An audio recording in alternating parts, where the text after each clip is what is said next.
You feel like you're giving your all during your workouts. You're putting everything you have to give on the table, but you feel like the results aren't exactly matching the performance. It might not be your effort, it could easily be your approach when it comes to your training. Before we can even begin to attack why that might be, we need to establish that training until failure, or at least close to failure, at the end of each of your sets is the most optimal way to train. There's no argument about that. There are hundreds and hundreds and hundreds of studies to explain why. We just need to establish that as a baseline.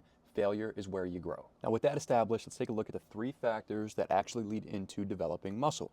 You have performance, gains, and fatigue. Performance being the actual exercises and sets you're performing in your workouts. So everything combined together, your effort, your intensity, the amount you're doing, which is extremely important here. This directly leads into gains. On the other end of that spectrum, we have fatigue. Fatigue is a temporary reduction in your ability to produce force. So basically, your muscles are so stressed, you don't actually have the same strength levels that they should have given they are fully recovered. Without overcomplicating it, when your performance is high and your fatigue is low, you're going to get the maximum amount of gains. Now let's say that your performance is the exact same. You're performing the same amount of intensity with all of your exercises, but your fatigue is also high.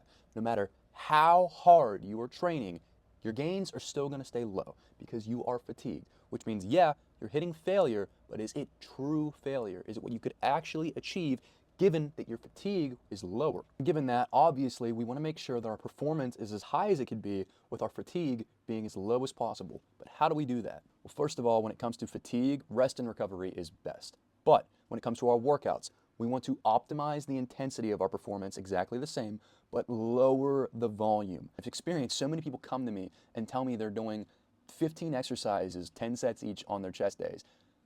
No, that's insane. That's actually insane. You need 12 to 15 working sets per week. That's it. See, the muscles aren't actually built in the gym. They are built when you're sleeping at night. They're built in recovery. They are stimulated to be built in the gym. And when you are pushing that stimulation to a point where you cannot possibly recover quick enough from how hard you've broke it down, you're not going to get gains. You're just over time slowly going to hurt yourself and either remain at baseline or possibly get weaker because you are doing too much. Guys, I work with Stop Overtraining. We build smart programs that make you bigger week by week by leaving ample room for recovery.